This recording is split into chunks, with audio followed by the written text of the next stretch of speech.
So recommendation one is really about academic language and furthering students' speaking and listening vocabulary, language use, and language comprehension in the classroom.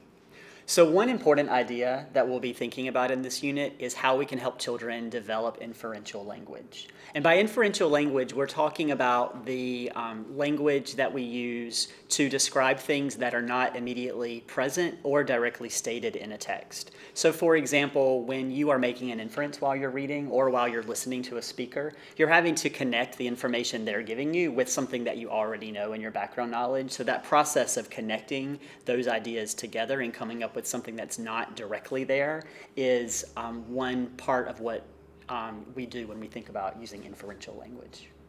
Yes, and the other type of language we're going to focus on is narrative language. And that is really about both narrative texts, but also inferential texts that have a sequence that follow a structure. And it can be about oral language too. So telling a narrative in the classroom is also part of what we're talking about with narrative language.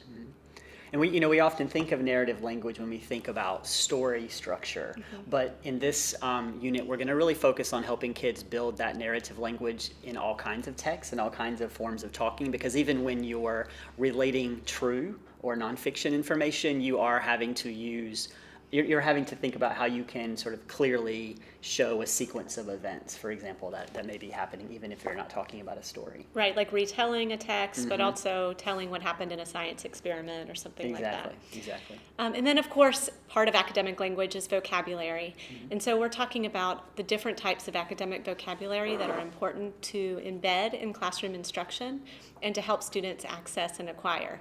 So this is both the types of language that students encounter in a text, the vocabulary they need to read or listen and understand a text, and also the types of language you use for speaking and listening in the classroom in different content areas and around general conversation.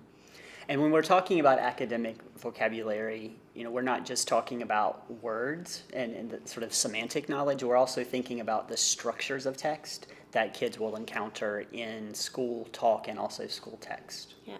So some of the ways you can do this in the classroom are to build in opportunities for discussion and conversation, talking about text and talking about other content or other opportunities for students to talk with you as the teacher and with one another.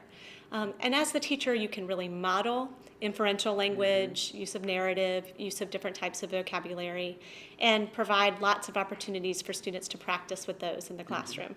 A lot of times you can create those opportunities through the types of questions that you ask during those discussions of text, right? If you ask sort of open-ended questions that will elicit lots of opportunities for children to use that inferential and narrative language to explain their thinking, to justify their reasoning and things like that, that can be a good way to use your questioning style to build opportunities for language development. Yep. And I think it's also important to remember that sometimes we think about academic language and English learners, and our ELL students definitely need support with academic language, with vocabulary and these different types of genres of texts and different language skills. But all students really need those, particularly in the K-3 classroom as they're acquiring the language that you use in school.